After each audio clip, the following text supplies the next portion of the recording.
What's going on, my friends? So this week we're going to revisit printmaking. I know that some of you remember printmaking in the beginning of the school year. We're going to print make again at home, but we're going to do this different technique called collagraphy, where you glue materials on any kind of rigid surface. So that means like a thick piece of cardboard.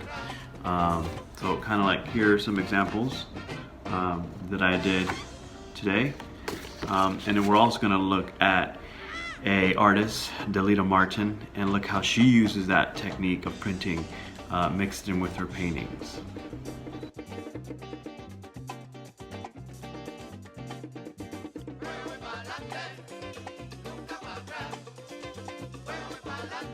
And so in regards to materials, right, I picked this type of printing technique because you can use a lot of materials you have at home. Mostly everyone has cardboard.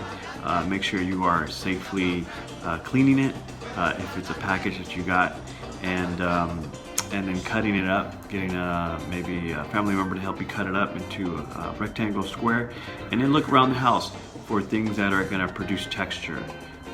Think about string, bubble wrap, other pieces of cardboard and paper, tape, buttons, a lot of things you can use, and you're going to see some of my examples that I did, and I'm also going to post a couple examples for some different ideas.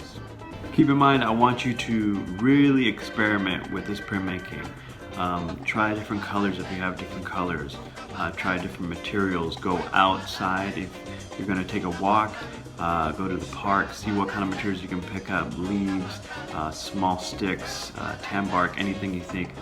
You know, it might not come out very good, but experiment. I want you to take a risk in printmaking. And then if it comes out good, try to make a couple different prints. Printing is all about doing a couple different copies, so see if you can make more than one print.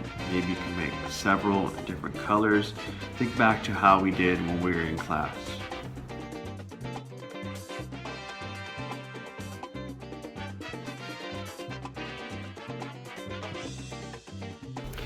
Here's going to be some of the supplies we're going to be using. Of course, get some interesting textured objects, string, sandpaper, bits of plastic. You're going to need some glue, scissors, and something to press your plate with, cardboard for your plate, and a roller or sponge, or even a paintbrush, and ink and tempera paint.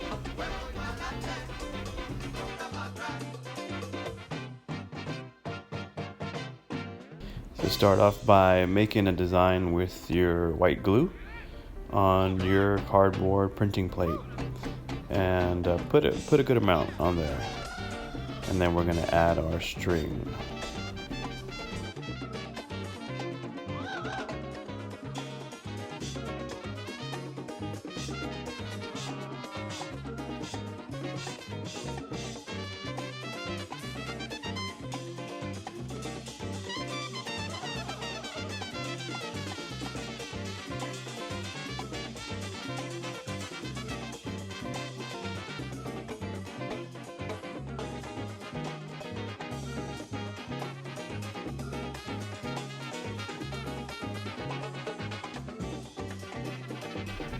Another technique you can use is to rip one side of the cardboard off so you have that rigid kind of surface to print on.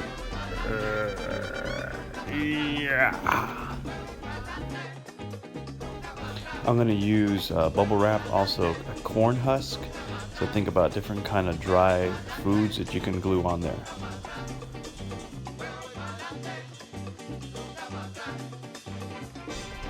And you don't need to keep your printing plate as a rectangle or square. You can cut it into different interesting shapes.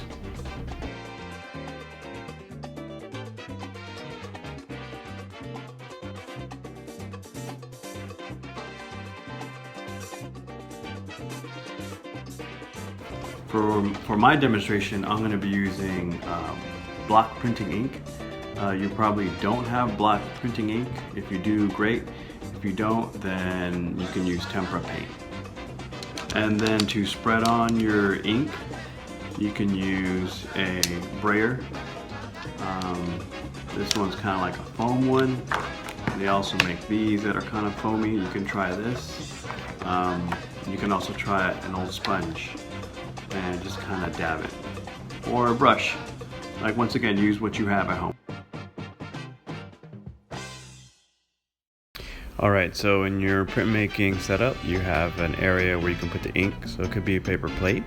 You have an old magazine where you can put your printing plate on. And then you're gonna put your ink on your plate or whatever surface you're gonna use. Roll it out and add it onto your printing plate.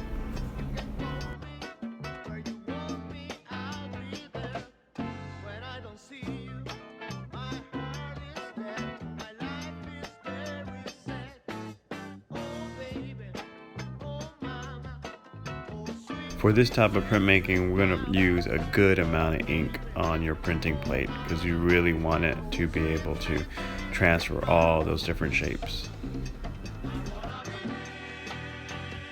So take your printing plate and you're going to put it in the middle of your paper. Carefully flip it over, and then you're going to rub it with either your hand, a large spoon, and if you have maybe a baren, you can use a baren.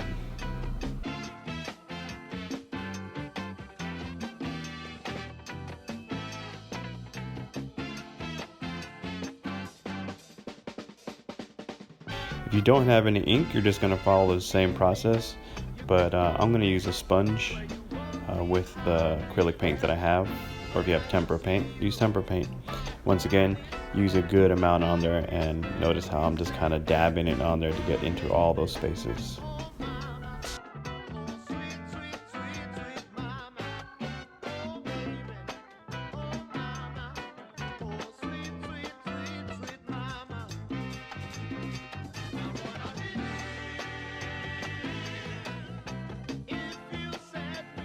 Ooh.